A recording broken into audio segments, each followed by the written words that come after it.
Esto es Opinión 21, el espacio de reflexión y análisis de Capital 21. Aquí se discuten y defienden los temas que ocupan y preocupan a la Ciudad de México. Bienvenidos.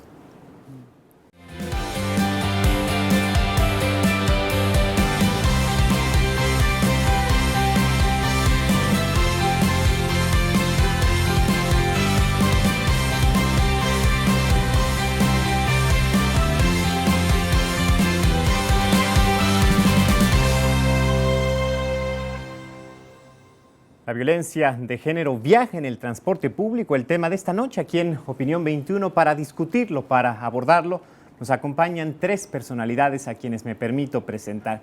Ella es la doctora Ana Güemes García, quien es representante de ONU Mujeres aquí en nuestro país. ¿Qué tal? Doctora, hola, bienvenida. Leonardo, buenas noches. Está también con nosotros la doctora Teresa Inchaustegui Romero. Ella es directora general del Instituto para las Mujeres de la Ciudad de México, InMujeres CDMX. Doctora. Hola, ¿qué tal, Alejandro? Igualmente, qué gusto recibirla.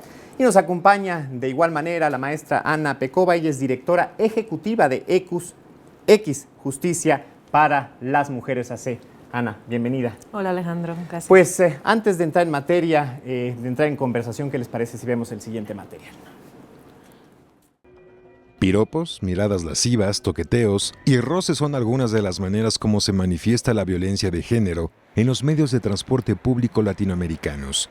El caso de nuestro país resulta preocupante, pues ocupa el primer lugar mundial en esta problemática. Tan solo en la Ciudad de México, 9 de cada 10 usuarias han sido víctimas en algún momento de su vida. Las consecuencias de esta expresión de la violencia son gravísimas. Desde luego, implican el daño físico y psicológico, pero igualmente conllevan un impacto social y económico por todas las actividades que ellas dejan de hacer por miedo a hacer uso del transporte público. Organismos internacionales como la Organización de las Naciones Unidas, a través de ONU Mujeres y la CEPAL, han insistido en la importancia de garantizar el derecho de las mujeres a una vida libre de violencia y a una movilidad urbana eficiente y segura. Especialistas aseguran que los esfuerzos para lograrlo no se agotan en políticas públicas, pues requieren de un profundo cambio cultural. Pues, doctora Güemes, es de verdad preocupante. 9 de cada 10 mujeres que utilizan el transporte público en la Ciudad de México han sido víctimas de violencia de género. Efectivamente, este es un problema que para ONU Mujeres tiene carácter de pandemia. En todas las ciudades del mundo donde tenemos evidencia, y todavía este es un tema que se está empezando a investigar, entre la mitad y hasta el 100% de las mujeres han sufrido algún tipo de ofensa, de delito sexual en el transporte público, a diferencia de otros delitos ¿Sí? Que ocurren, como el robo, etcétera. En el caso, además de las estadísticas para México, el 98% afecta a las mujeres. Y no es algo aislado, sino que suele ser un patrón sistemático al cual las mujeres se enfrentan cotidianamente en sus trayectos cotidianos. Las mujeres usan más el transporte público, sí. Entonces hacer que este sea seguro y libre de acoso, de violencia sexual es fundamental. ¿Y qué explica, doctora Inchaustegui, que la Ciudad de México, que podríamos decir, bueno, lo decimos, lo hemos presumido, es la capital de las libertades, del respeto en otros sentidos, ocupe este penoso primer lugar en cuestión de agresión hacia las mujeres en el transporte público? Bueno, dos ¿Sí? factores así en general.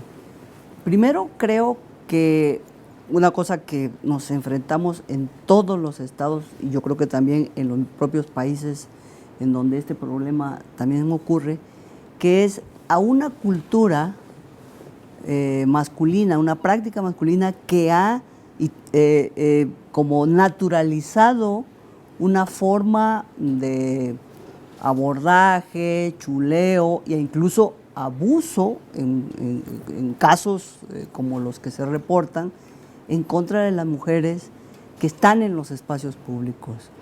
Estamos educados, hombres y mujeres, con diferente forma de experiencia del espacio público, ¿no? A los varones desde pequeños se les da una gran libertad en el espacio público. Uh-huh. y lo que hacen es desarrollar prácticas de poder, de dominio, de ocupación del espacio público, y a las mujeres se nos ha señalado que ese espacio no es propio de mujeres. Entonces, cuando en ciudades como la nuestra, en donde una gran cantidad de mujeres ya salen a trabajar, a estudiar, etcétera, y sobre todo las más jóvenes, que son las más agredidas, pues entonces hay cada vez más mujeres que hacen todas estas actividades, que se enfrentan a una idea en donde el cuerpo de la mujer y el espacio público es parte de un dominio masculino, que pueden hacer este tipo de cosas. Entonces, hay que primero desnaturalizar este fenómeno. No es natural. Nosotros consideramos, mucha gente considera que el piropo es algo halagador, ¿no? Sí. Y bueno, para muchas mujeres el piropo no es halagador, es una forma de acoso, lo viven como una agresión, y bueno, hay que empezar a desmontar esta práctica cultural muy arraigada. Y bueno, una parte de la política que hemos puesto en juego implica poner a seguridad las mujeres que se trasladan en donde hay tanta incidencia de este tipo de agresiones, proveerlas de un transporte seguro que les dé esta movilidad esa que garantía, requieren para ¿no? Sí. todas sus cosas, y al mismo tiempo sancionar y tratar de cambiar este patrón de conducta que está tan generalizado, ¿no? Sobre esto que hemos hablado, Ana, exactamente qué pasa por la mente de un hombre que agrede a una mujer de manera violenta. Es un asunto de superioridad, es un asunto de creer que es algo distinto a lo que en realidad es. ¿Qué pasa justamente en este fenómeno cultural que hace referencia la doctora? Mira, creo que tiene la doctora Inchaustegui toda la razón, ¿no? La principal razón para este tipo de comportamiento son estereotipos muy profundamente arraigados con los que crecemos desde pequeños, ¿no? Entonces, una cosa que yo siempre repito en nuestro trabajo en X, no es suficiente ahora capacitar ya a los operadores de justicia, ¿no? Tenemos que empezar este trabajo desde mucho antes, esa sensibilización, como un trabajo de prevención. Es importante pensar en esto desde las escuelas primarias, es importante desarrollar esta interlocución con CEP, con DIF, también el contexto familiar, qué papel juega, ¿no? Cómo evitar, detenemos ya estos adultos que operan de esta forma, ¿no? Dentro de estos parámetros que dictan estos estereotipos, cómo se comporta, qué se espera de un hombre, cómo se comporta y qué se espera de una mujer. Una cosa a la que quisiera hacer referencia es un poco es el número de incidencia sí. de estos casos. La doctora Güemes estaba diciendo que 9 de cada 10 mujeres están siendo agredidas, ¿no? Viven algún tipo de acoso en el transporte público. Una cosa que es muy importante para mí como representante de una organización que mira el acceso a la justicia, quisiera resaltar que estos estereotipos afectan no solo el tipo de violencia que se vive, sino también afectan mucho el acceso a la justicia, ¿no? Y la respuesta que recibimos por parte de las instituciones. Es mínimo, creo que son alrededor de todos los casos de acoso que se dan, son solo 25% que resultan en alguna denuncia, y de estos es mínimo, creo que son alrededor de 7-8% que resultan en alguna sentencia condenatoria. Entonces esto habla de obstáculos muy concretos, muy específicos, que llegan a afectar toda la ruta de acceso a justicia a las mujeres, que también me parece importante resaltar, ¿no? Y en el contexto, lamentablemente, que estamos viviendo, es de alguna manera incluso irreal, irresponsable empujar a las mujeres hacia la denuncia, porque tenemos instituciones que no pueden responder. Y otra vez son los mismos estereotipos de los que ya hablamos, que se ven cómo se cuestiona a las mujeres cuando se acercan a denunciar, por qué estaba vestida de cierta manera, qué estaba haciendo sola en esta zona. Una doble victimización, ¿no? Inclusive triple la de la justicia y la social, muchas veces. Exactamente, ¿no? Entonces hemos tenido casos recientemente muy interesantes. Está el caso de Tamara de Anda. Desde luego. Está el caso de Dafne, mismo que no es de nuestra ciudad, pero también habla de una forma muy clara sobre los obstáculos, los retos que enfrentan las mujeres cuando tratan de acceder a la justicia. Doctora Güemes, esto es fundamental. 25% de denuncias. Pareciera que es tan alto el número de casos, 9 de cada 10 mujeres, que se ha socializado, internalizado esta problemática, y que muchas veces ellas, por las razones que aquí se han expuesto, han decidido o ignorarlo o pasarlo por alto ¿Cuál es el mensaje que se debe de hacer llegar a todas ustedes, a las mujeres, para justamente cambiar esta idea y sumarse a la cultura de la denuncia? Bueno, no hay una respuesta única. Esto es un problema estructural, es histórico, o sea, todos y todas hemos nacido en este caldo de cultivo que se llama popularmente machismo. Entonces la respuesta tiene que ser múltiple. Desde ONU Mujeres, y así estamos trabajando con el Gobierno de la ciudad, con las organizaciones de la sociedad civil, con las universidades. Primero, esto es responsabilidad de todos y todas. No hay un gobierno, no así pongamos una policía en cada esquina, así, no. Esto es un cambio civilizatorio, que además la buena noticia es que nos va a beneficiar a mujeres, a hombres, claro, a la ciudad y tal. El segundo elemento es que hay que tener una respuesta multisectorial. Por eso yo creo que es muy bueno que la semana pasada la ciudad puso muchos de los componentes que ya se estaban haciendo en un enfoque programático. Hay que trabajar con las delegaciones, con el sector justicia, con las autoridades de transporte. Hablábamos contigo antes, Leonardo, también con todas las entidades de transporte público que operan en la ciudad, las públicas, las privadas, los taxis, etcétera. Tiene que haber, y la tercera es cero impunidad. Eso es clarísimo. El mensaje hay que dárselo a los hombres, para empezar. Por eso lanzamos también esta campaña luego podemos hablar de ella, de No es de hombres, que es una campaña que busca decirles a los hombres, no todos los hombres son agresores, pero necesitamos hablar en voz alta que no es de hombres acosar, que no es de hombres ser violentos, que hay que buscar otro patrón de masculinidad. Y efectivamente, y ese también es algo donde vamos a estar acompañando al Gobierno de la ciudad, hay que trabajar protocolos de actuación. La violencia, primero, tiene una cifra negra muy grande, como se ha dicho, se denuncia poco.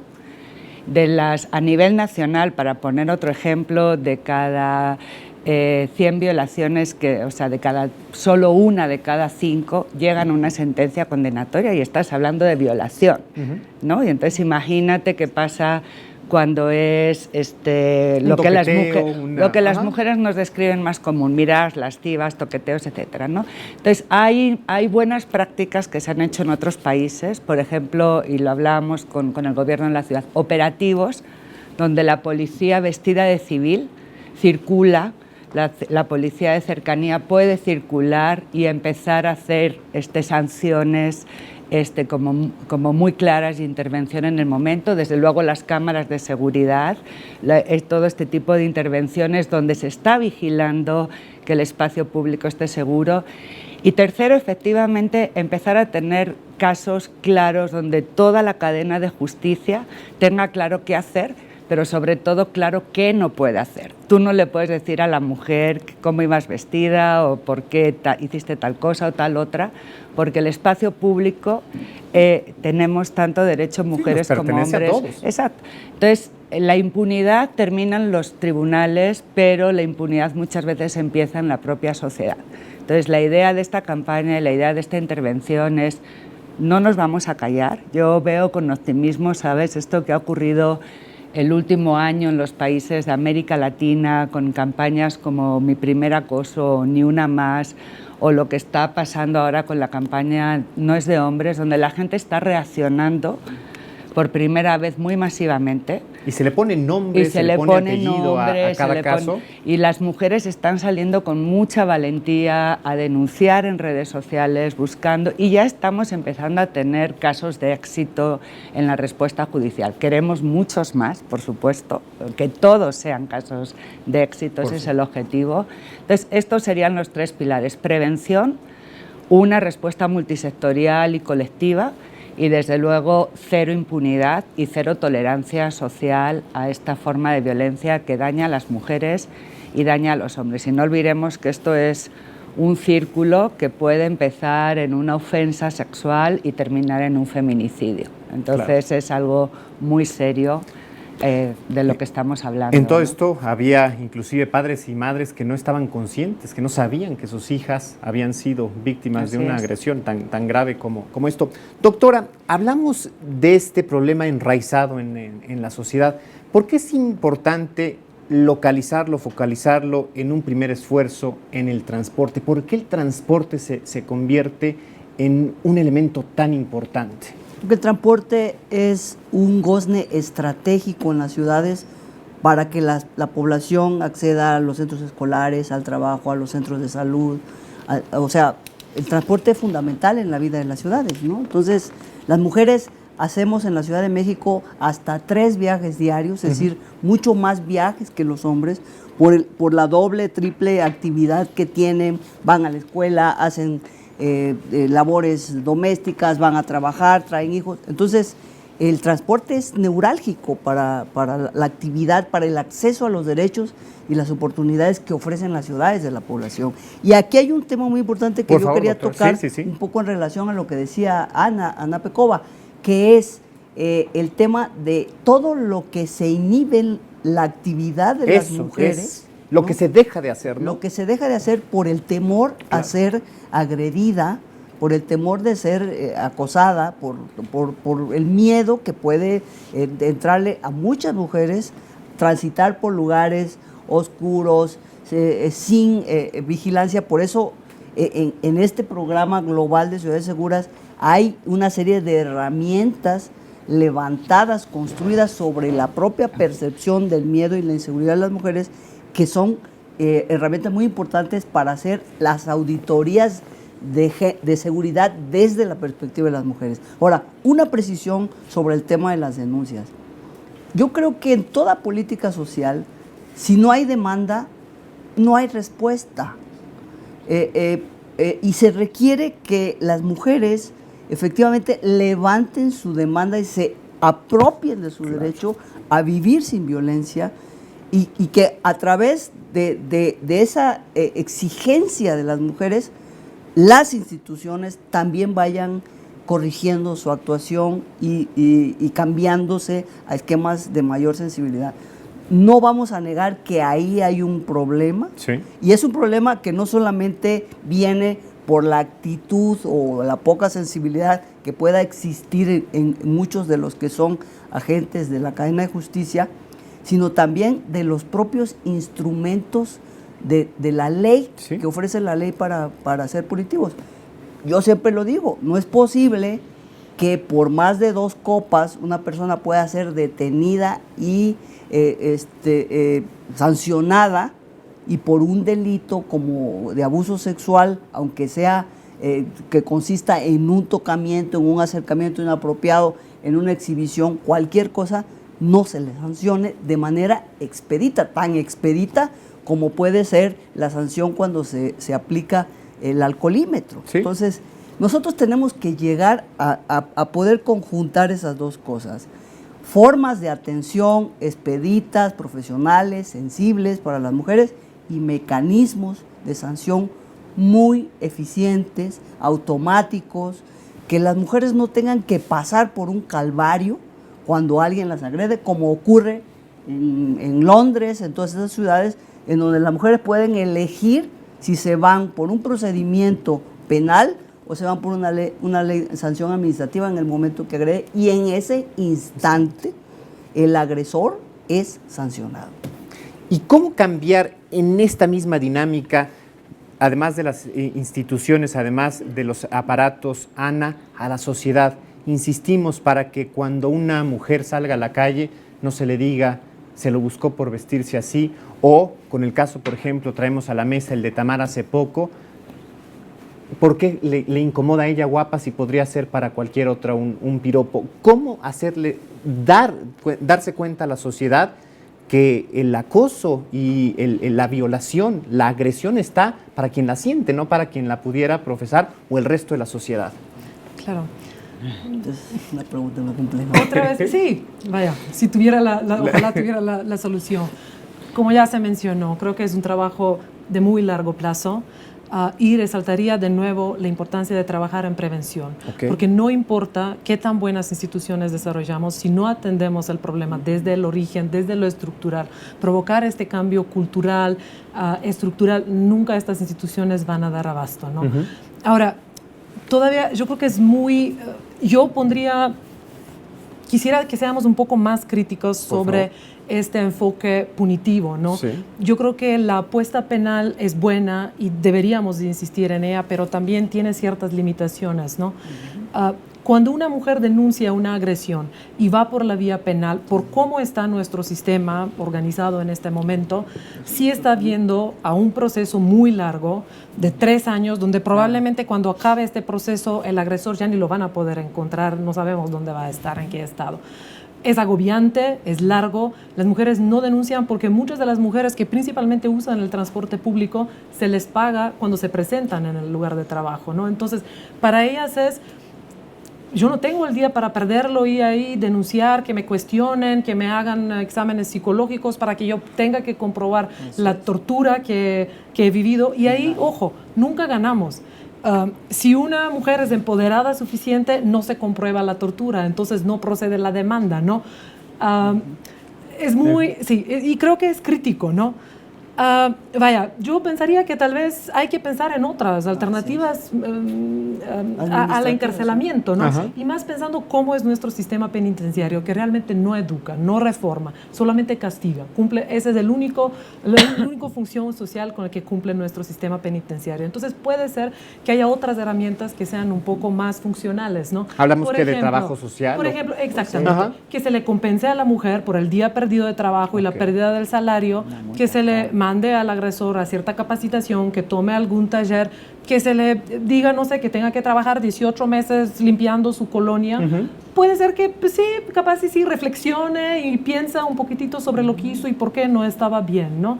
Entonces, vaya, Absolutamente de acuerdo. ¿por qué ocurre todo esto en el transporte público? También creo que es muy importante señalar la diferencia entre la violencia que vivimos como mujeres y como hombres, y está directamente relacionada con el género.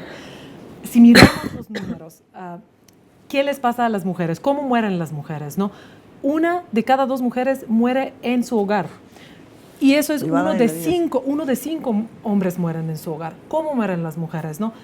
En los hombres, 70% de los hombres mueren por parte de una arma de fuego. ¿Sí?